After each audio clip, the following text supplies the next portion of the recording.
지금 마음이 많이 무거우신가요? 누구보다 성실하게 하루를 살아냈음에도 불구하고 깊은 밤, 홀로 남겨질 때면 오늘 내가 무엇을 놓쳤나, 내일은 더 완벽해야 하는데라는 불안감이 당신의 숨통을 조여오지는 않으신지요? 우리는 참으로 열심이라는 단어에 중독된 채 살아갑니다. 남들보다 앞서야 하고 완벽한 부모이자 유능한 직장인이어야 하며 단 한 점의 흐트러짐도 없어야 한다는 강박이 우리를 에워싸고 있지요. 하지만 잠시 멈춰 당신의 숨소리를 가만히 들어보십시오. 당신의 숨은 지금 평온한가요? 혹시 무언가에 쫓기듯 가쁘고 얕지는 않습니까? 잘하려고 애쓰면 애쓸수록 우리 안의 평화는 멀어지고 몸의 근육은 비명을 지르며 굳어갑니다. 마치 팽팽하게 당겨진 활시처럼 금방이라도 끊어질 듯 위태로운 상태로 하루하루를 버티고 있는 것은 아닌지 걱정이 됩니다. 사람들은 말합니다. 조금만 더 힘내면 다 될 거야. 성공하려면 이 정도 고통은 참아야지. 하지만 부처님께서는 다르게 말씀하셨습니다. 고통은 참는 것이 아니라 그 뿌리를 이해하고 놓아버리는 것이라고요. 오늘 저는 당신에게 조금 더 힘내라는 무책임한 격려 대신 부처님의 자비로운 눈길을 빌려 이 말씀을 전하고 싶습니다. 너무 잘하려 애쓰지 마세요. 당신은 존재 자체로 이미 충분합니다. 이 영상이 당신의 꽉 쥔 주먹을 펴게 하고 잔뜩 움츠린 어깨에 따뜻한 햇살 한 줌을 전해주는 휴식처가 되기를 소망합니다. 이제 당신의 지친 영혼을 위한 긴 여행을 함께 시작해 보시지요. 불교의 핵심 가르침인 사성제 중 괴로움의 원인을 밝히는 집제는 우리에게 날카로운 질문을 던집니다. 우리가 왜 이토록 괴로운가? 그것은 바로 아상이라는 거대한 착각 때문입니다. 나라는 존재가 남보다 더 훌륭해야 하고 더 인정받아야 하며 결코 실수해서는 안 된다는 강한 집착이 우리를 고통의 늪으로 밀어넣습니다. 비교라는 이름의 창살, 현대인의 고통은 대개 비교에서 시작됩니다. 손바닥 안의 작은 화면 속 세상은 온통 화려하고 완벽해 보입니다. 그곳의 사람들은 늘 행복해 보이고 성공한 것처럼 보이지요. 그 그림자를 쫓으며 우리는 스스로에게 채찍질을 가합니다. 나는 왜 저들처럼 완벽하지 못한가?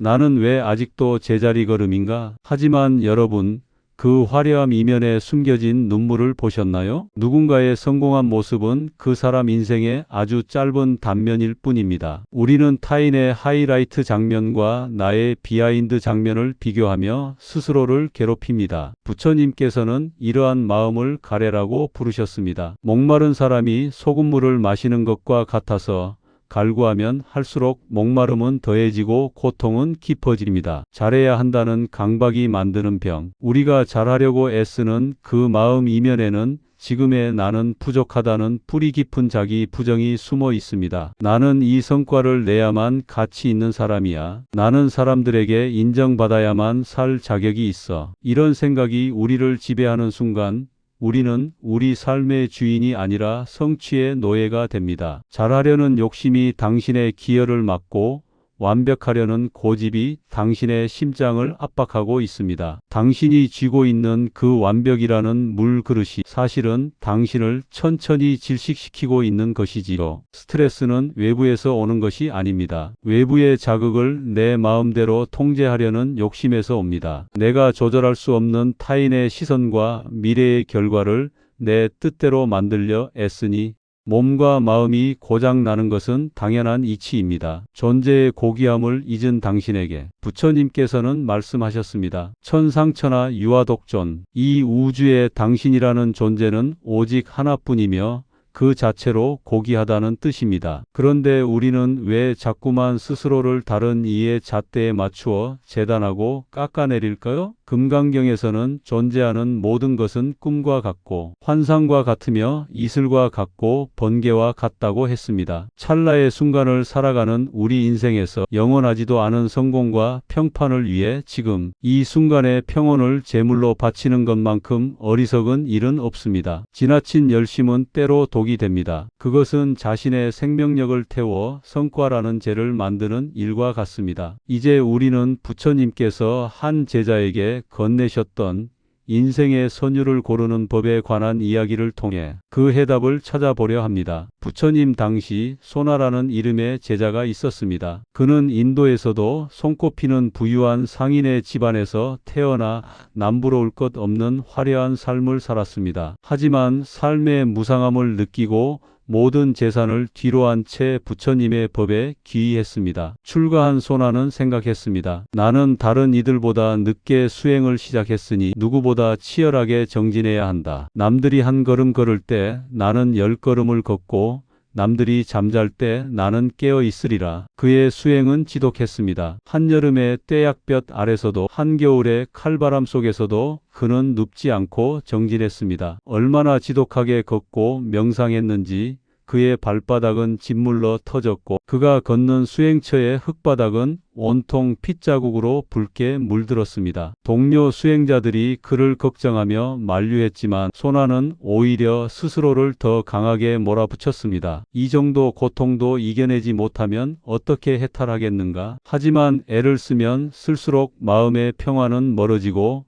머릿속은 온갖 번뇌로 들끓었습니다. 몸은 병들고 마음은 지쳐버린 소나는 결국 자리에 주저앉아 절망에 빠졌습니다. 이렇게까지 온 힘을 다했는데 왜 깨달음은커녕 마음만 더 소란스러운가? 차라리 수행을 포기하고 속세로 돌아가는 게 낫지 않을까? 내가 과연 법을 이룰 그릇이나 되는 것일까? 제자의 이 깊은 고뇌와 지독한 통증을 알아차리신 부처님께서 조용히 소나를 찾아오셨습니다. 그리고 지친 제자의 곁에 앉아 다정하게 물으셨습니다. 소나야, 너는 출가하기 전에 검은고를 아주 잘 켰다고 들었다. 그것이 사실이냐? 소나는 고개를 숙인 채 대답했습니다. 네, 스승님, 조금 칠 줄 알았습니다. 부처님께서 부드러운 목소리로 다시 물으셨습니다. 그렇다면 내게 대답해 보아라. 검은고의 줄을 너무 팽팽하게 조이면 그 소리가 어떠하더냐? 스승님, 줄을 너무 세게 조이면 소리가 날카롭고 딱딱해서 듣기 거북할 뿐만 아니라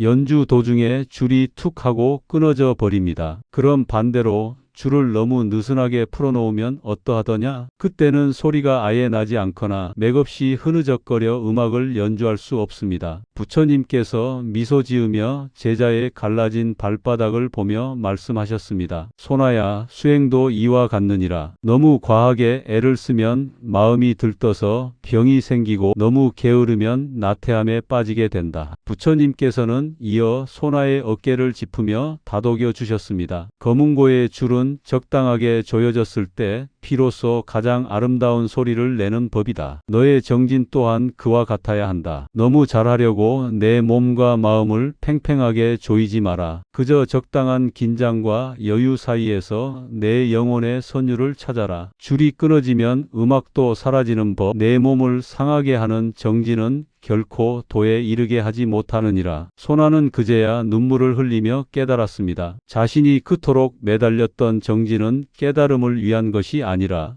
남보다 잘하고 싶다는 또 다른 욕심과 아상이었음을 말입니다. 그는 깨달음이라는 목표에 집착하여 정작 그 깨달음을 담아야 할 자신의 몸과 마음이라는 소중한 악기를 스스로 망가뜨리고 있었던 것입니다. 부처님의 말씀을 들은 소나는 비로소 발바닥에 피를 닦아내고 굳어있던 어깨를 내렸습니다. 애쓰지 않고 그러나 멈추지 않는 마음, 억지로 쥐어짜지 않고 흐르는 물처럼 유연하게 정진하는 마음, 그 중도의 지혜를 가슴에 품자 수개월간 그를 괴롭히던 마음이 불덩이가 씻은 듯 사라졌습니다. 그리고 얼마 지나지 않아 그는 마침내 진정한 평온에 도달했습니다. 지금 이 영상을 보고 계신 당신의 줄은 어떤 상태인가요? 혹시 남들에게 뒤처지지 않으려 혹은 스스로 정한 완벽이라는 기준에 맞추려 줄이 끊어지기 직전까지 자신을 조이고 있지는 않습니까? 그 날카로운 비명 소리가 당신에게는 성실함으로 들릴지 모르지만 당신의 몸과 영혼에게는 학대일 뿐입니다. 이제 우리는 어떻게 살아야 할까요? 부처님의 약방문을 당신의 일상에 처방해 드립니다. 첫째, 적당함의 위대함을 믿으십시오. 우리는 적당이라는 말을 부정적으로 생각하곤 합니다. 하지만 부처님이 말씀하신 중도는 게으름이 아닙니다. 그것은 지속 가능한 최선입니다. 오늘 하루 모든 것을 불태우고 내일 쓰러지는 것이 아니라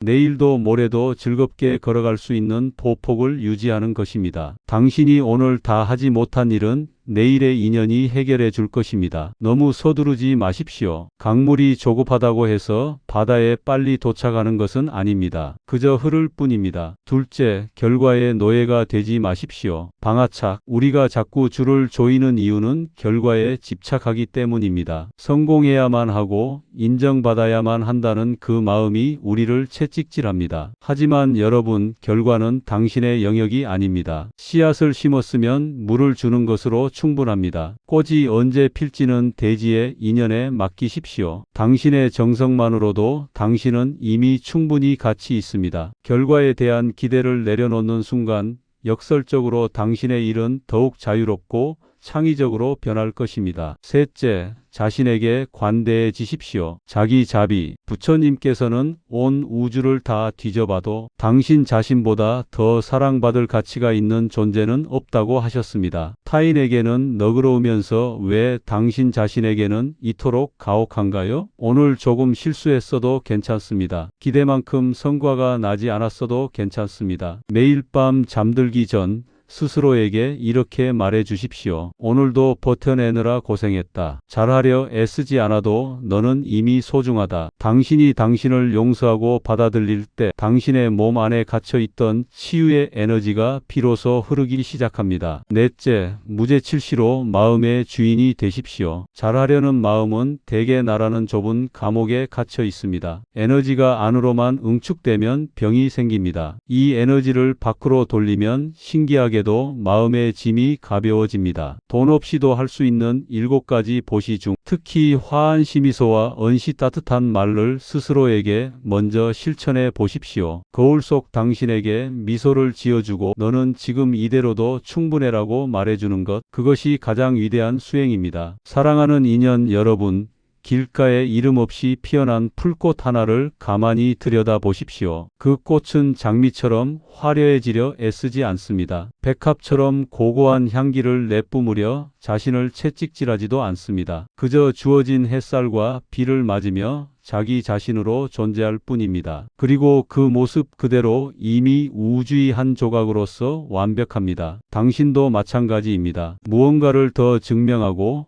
더 높은 곳에 올라야만 가치 있는 존재가 되는 것이 아닙니다. 당신은 태어나는 순간 이미 온전한 우주였으며 지금 이 순간 숨 쉬고 있는 것만으로도 당신은 이미 부처입니다. 가진 것을 놓지 못해 당신은 지금 아픈 것입니다. 오늘 밤 잠자리에 들기 전 당신의 손가락 마디마디에 들어간 힘을 빼보십시오. 그리고 당신의 지친 영혼에게 속삭여 주십시오. 그동안 참으로 고생 많았다. 이제는 좀 느슨해져도 괜찮다. 너무 잘하려 하지 않아도 괜찮다. 너는 이미 충분하다. 팽팽했던 줄을 내려놓은 자리에서 비로소 당신만의 가장 아름다운 인생의 선율이 흘러나올 것입니다. 당신이 편안해지면 세상이 편안해집니다. 당신이 건강해지면 당신을 사랑하는 이들도 행복해집니다. 과거가 얼마나 힘들었든 간에 당신은 항상 다시 시작할 수 있습니다. 너무 걱정하지 말고 순리대로 살아가십시오. 모든 것은 적당한 때에 결국 당신에게 올 것입니다. 당신의 평온이 곧 세상의 평화입니다. 이 영상이 당신의 마음에 쉼표가 되었다면 구독과 좋아요로 함께 걸어주십시오. 당신의 참여가 더 많은 이들에게 부처님의 지혜를 전하는 등불이 됩니다. 날마다 붓다와 함께